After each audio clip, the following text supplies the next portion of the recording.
Imagine looking out your window and watching the familiar street in front of your house transform into a raging river, and the water is still rising. That was the summer of 2022 in Pakistan, a country 3 times the size of Vietnam, with a population of over 220 million people. 1/3 of Pakistan's entire territory was submerged underwater, an area equivalent to all of Vietnam, from Hanoi to Da Nang, being completely inundated for weeks on end. This was the deadliest flood in Pakistan's recorded history, and one of the most economically devastating climate disasters ever endured by any developing nation. But the strangest part is not the scale of it. It's that scientists had accurately predicted this disaster decades in advance, and the world still wasn't ready. To understand why Pakistan is so uniquely vulnerable, we need to look at the geography of this land, a place where nature has built in perfect conditions for catastrophe. Pakistan sits on one of the most dramatic topographies on Earth, where some of the world's highest mountain peaks drop straight down to a vast flat alluvial plain within just a few hundred kilometers. The Indus River, stretching over 3,000 kilometers, originates in the Himalaya and Karakoram ranges, collecting all the snowmelt and glacial melt from some of the highest peaks on Earth. The Punjab and Sindh plains below are almost completely flat, with nowhere for water to drain quickly when floods arrive. It can only spread horizontally in every direction indefinitely. People here have lived and farmed according to the rhythm of this monsoon for thousands of years, building mud brick homes close to riverbanks and planting wheat and cotton on low-lying fields. The July to September monsoon season is normal and even necessary for agriculture. But in 2022, everything exceeded any benchmark ever recorded. In July of that year, Balochistan province in the southwest received rainfall 5 times its historical average, and normally dry streambeds suddenly transformed into vertical walls of floodwater. At the same time, record temperatures reaching 51 degrees Celsius in Jacobabad in the preceding May had melted an enormous volume of ice from the Karakoram glaciers above. Pakistan has over 7,000 glaciers, more than any territory outside the 2 polar regions, and that year, all of them were melting faster than normal at an alarming rate. The result was 2 enormous water sources, glacial melt from the mountains above and an abnormal ocean monsoon below, pouring simultaneously into the same single river system in the same summer. Rain gauge stations across Sindh province recorded August 2022 rainfall at 7 times the 30-year historical average, a figure without precedent in the entire observational record. This was the moment when all the warning signs accumulated over decades finally converged, and Pakistan had no way left to hold back what was coming. By late July, rivers in Khyber Pakhtunkhwa in the north broke their banks first, sweeping away the bridges that connected mountain valleys to the outside world. The town of Kalam, a popular tourist destination in the Swat Valley, watched the Swat River rise and erase the entire row of hotels and restaurants along its bank within just a few hours. Think about what happens when a mountain region is completely cut off. No bridges, no roads, no electricity, and no communications, while the water keeps rising. In August, the floods moved south into Punjab province, where the Indus, Chenab, and Jhelum rivers all simultaneously overflowed their banks within the same week. 3 major rivers overflowing simultaneously into the flat Punjab plain was equivalent to 3 enormous dams failing at the same time, with no escape route for the water. Peak. By mid-August, NASA satellite imagery revealed that an enormous inland sea had formed across Pakistan, wider in extent than the entire visible expanse of the South China Sea viewed from above. Sindh province in the south suffered the worst, as Lake Manchar, the largest freshwater lake in Asia, broke its banks and merged with the entire surrounding floodplain into one boundless sheet of water. The city of Sukur, and the Sukur Barrage irrigation system, a colonial-era structure built by the British in 1932, faced water flows exceeding every single design parameter it was built to withstand. Try to picture this. Sindh's irrigation canal system, stretching over 50,000 kilometers, built to carry water outward, now became the pipes that distributed the flood deep into every corner of the farmland. The town of Dadu, administrative center of Dadu district, was completely isolated when every road leading into the town sank under more than 2 meters of water, severing all ground transport links for weeks. Over 33 million people were directly affected, equivalent to the entire population of Vietnam, from Hanoi to Ho, losing their homes, crops, or being cut off by floodwater. Inside the inundated zone, there was no electricity, no clean water, no food, and the air temperature stayed above 40 degrees Celsius even during the monsoon, creating living conditions that were nearly unbearable. Over 1 million homes were completely destroyed, most of them traditional mud brick structures that rapidly dissolved when soaked in floodwater for weeks on end. This was not just losing a roof, it was losing the entire accumulated wealth of a lifetime. Because in Pakistan's rural communities, the home is often the only asset a family possesses. Pakistan's healthcare system, already under enormous strain before the floods, came close to complete collapse across the affected provinces, with hundreds of medical facilities inundated and non-functional. Over 900 health facilities nationwide were damaged or destroyed, precisely at the moment when millions of people needed treatment for wounds, waterborne diseases, and emergency childbirth. Cholera, dengue fever, and skin disease from contaminated water spread widely because millions of people were forced to live in and around floodwater contaminated by sewage and animal carcasses.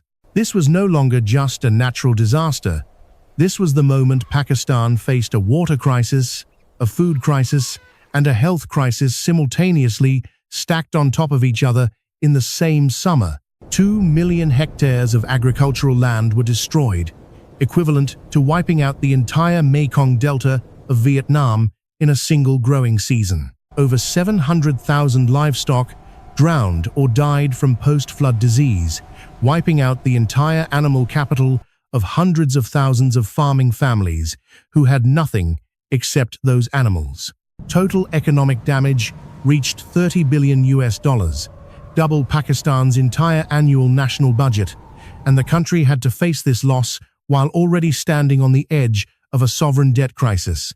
The Pakistani government declared a national emergency, and for the first time in history, the United Nations launched a maximum-level humanitarian aid appeal specifically because of a weather disaster. The Pakistan Army mobilized over 100 helicopters to reach isolated communities, while civilian boats were requisitioned from coastal regions to operate in the middle of the submerged inland plains. But the scale of the disaster exceeded the response capacity of any government, when simultaneously millions of people needed evacuation from thousands of separate locations across 4 different provinces. The city of Jacobabad in Sindh, one of the hottest inhabited places on Earth with temperatures that can exceed 50 degrees Celsius, flooded severely when its urban drainage system had absolutely no capacity to handle the abnormal rainfall. Balochistan, in the southwest, suffered the most severe transport damage when over 3,000 kilometers of roads were completely swept away by flash floods descending from its arid mountain ranges. Over 2,000 people died throughout the flood season, but the number who perished from post-flood disease, malnutrition, and lack of medical access in the following months was estimated to be far higher. Children under 5 were the most vulnerable group, with over 600,000 children suffering severe acute malnutrition in the months following the disaster, a figure UNICEF described as a large-scale nutrition emergency. Tens of thousands of schools were destroyed or damaged, disrupting the education of over 3 million children, many of whom could not return to school for an entire academic year afterward. But there was one thing no relief agency could put on a damage list, and that was the psychological collapse of farmers who had lost not just that year's harvest, but their entire livelihood for years to come. When the waters began slowly receding in October, what emerged was not farmland that could be immediately replanted, but a thick layer of compacted silt crust covering every field. That silt layer, under normal conditions, is what makes the Indus Plain fertile.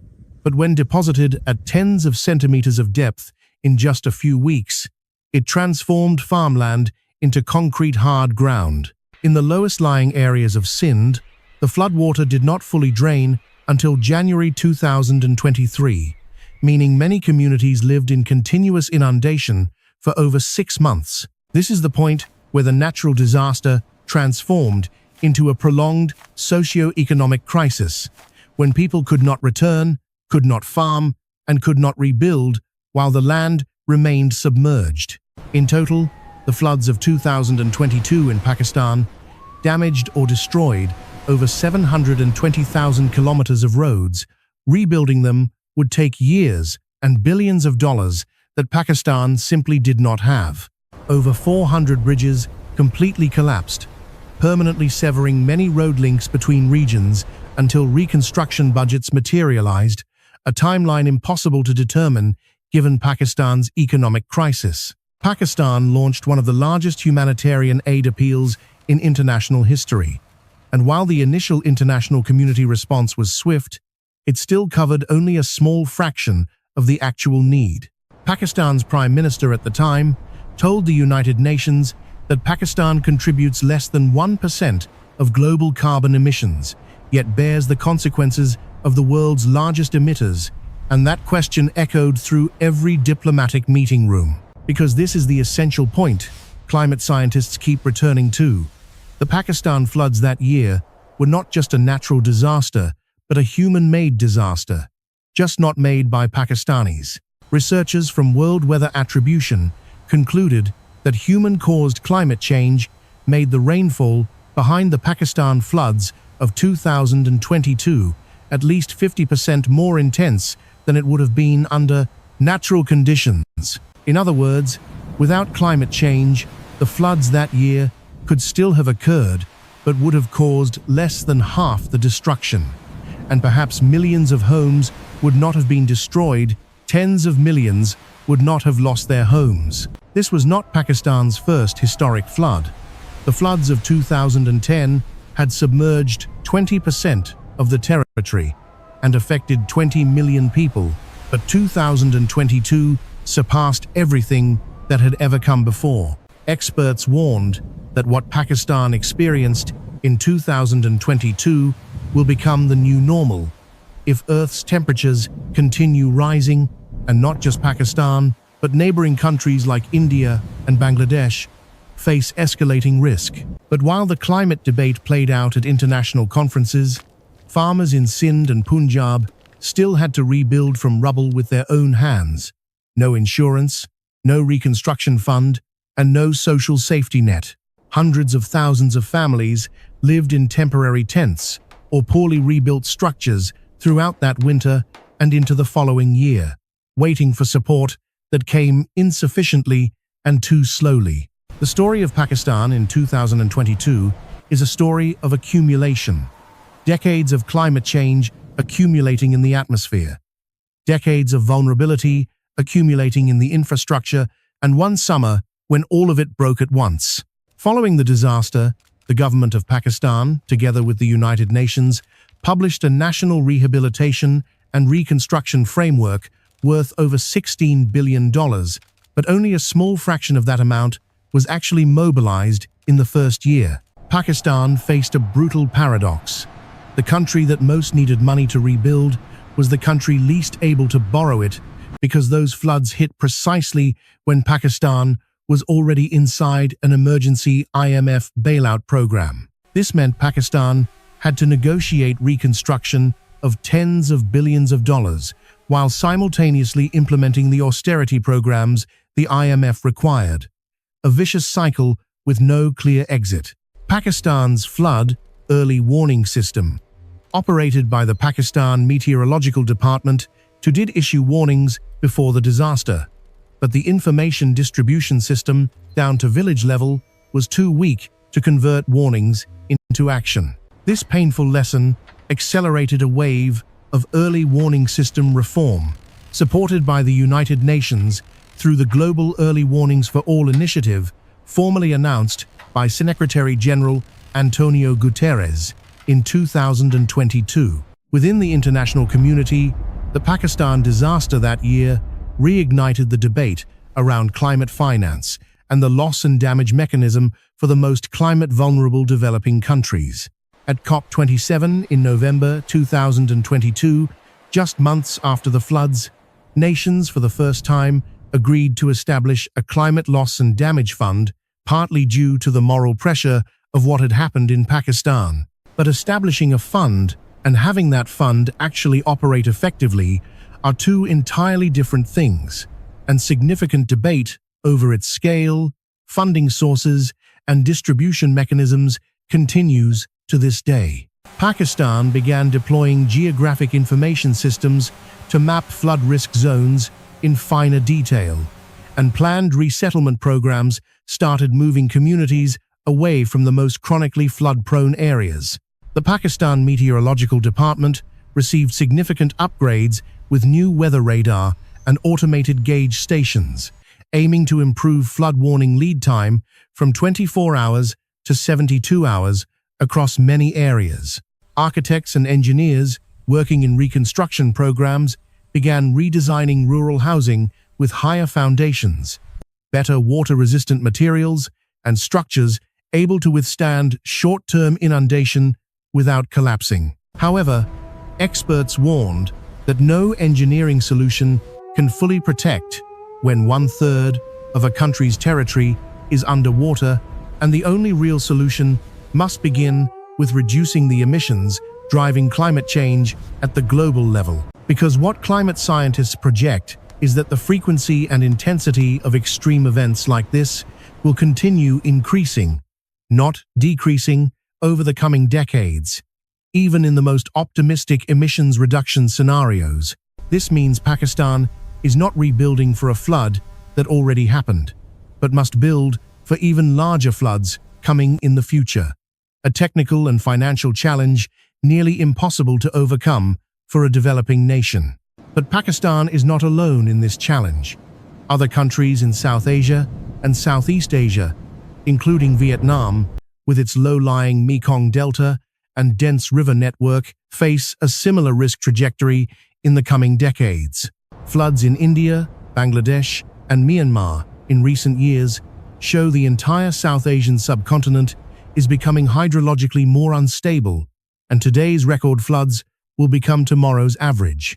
There is one particular thing about the floods of 2022 that few people mention, and that is how completely they expose the truth that no international financial system is actually designed to handle climate disasters at this scale. When 1/3 of the territory of a country with over 220 million people is simultaneously underwater, no humanitarian fund, no organization, and no government has the resources to respond at the correct scale.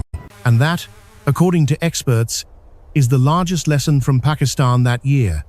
Not an engineering lesson, not an early warning lesson, but the lesson that the world is not yet ready to face the scale of the climate crisis that is coming. Returning to that moment, 1/3 of Pakistan underwater, 33 million people without shelter, and the monsoon clouds still building overhead. Those rains were not just water falling from the sky, they were the product of above-normal Indian Ocean temperatures, pulling more water vapor into the monsoon system than it had ever carried before. And those rains did not fall where they usually fall, but in anomalous locations, like semi-arid Baluchistan, which almost never receives heavy rain, overwhelming both the natural and artificial drainage systems that were never designed for such events. Because a warmer climate does not only mean more rainfall, it means rainfall falling in more anomalous and unpredictable patterns, breaking every historical model that infrastructure systems were designed around. Coastal areas of Sindh province saw Arabian seawater pushed inland by strong monsoon winds, combined with low pressure, making the low coastal plain attacked from both directions, from the inland floods and from the encroaching sea. The mangrove ecosystem of the Indus Delta, though severely degraded over recent decades, still served as a natural buffer, absorbing part of the energy of the seawater pushing in from the south. When the water finally drained and the silt dried out, one thing became clear to everyone. Pakistan had endured a disaster, both rooted in its own geological history and amplified by the industrial history of humanity. Pakistan's flat terrain, its rivers from the Himalayas, and the South Asian monsoon had created natural flood conditions for millions of years, but those conditions had never before been amplified by an atmosphere 1.2 degrees Celsius warmer. And that is why scientists say what happened in Pakistan should serve as a warning for every major river city in the world, not only those in monsoon climates, because climate change does not respect national borders, does not distinguish between developed and developing nations, and does not ask how much your country contributed to its cause. Sindh province, the worst-hit region, is also the land sitting atop the ruins of Mohenjo-Daro, one of humanity's first urban civilizations that flourished along the Indus 5,000 years ago. The builders of Mohenjo-Daro knew how to construct a city that could withstand the Indus floods. With sophisticated drainage and elevated house foundations, a lesson they left 5,000 years ago that the modern world has still not finished learning. And perhaps this is the most heartbreaking part of the whole story. The first civilization on the Indus Plain survived and adapted to its river for thousands of years, but the people living there today must bear the consequences of decisions made on the other side of the planet. More than 3 years after the disaster, many communities in Sindh and Balochistan have still not fully recovered. Rebuilt homes still lack clean water, reconstructed schools still lack teachers, and replanted fields still yield lower harvests than before. Pakistan's economy continues to feel the long shadow of that disaster, with persistent food inflation partly rooted in the loss of agricultural production and infrastructure in the floods, and the poor continue to bear the heaviest burden. And while the people of Pakistan work to rebuild their lives, the next monsoon clouds are forming over the Indian Ocean, slightly warmer, carrying slightly more water vapor than the season before. The Himalayan rivers keep flowing, the Karakoram glaciers keep melting, and the Sindh plain remains as flat as an open palm, waiting for another summer, another monsoon, in a world that grows warmer each year. The question is no longer whether Pakistan will face another devastating flood, but when, and when it happens, whether the world will respond differently or be surprised all over again. Because after everything we know about climate, about geography, about the history of this land, the most frightening thing is not the flood that already happened. The most frightening thing is that every condition that created it still exists and is accumulating stronger. The glaciers melting faster, the oceans warmer, and the monsoon growing more extreme with each passing decade. When you look out the window after a long day and see the street in front of your home still there, remember that there are millions of people on this earth living in places where that certainty no longer exists. 1/3. That is the share of a country erased from the map in one summer. 1/3 of the territory. 1/3 of the agricultural economy. And tens of millions of lives overturned beyond repair. And the question the floods of 2022 left behind is not a question about construction, engineering, or weather forecasting capability, but a question about what kind of world we are choosing to build. Because when 1/3 of Pakistan went underwater, that was not Pakistan's story alone, it was the world's first field test of what happens when climate change reaches a densely populated, low-income, and highly vulnerable nation.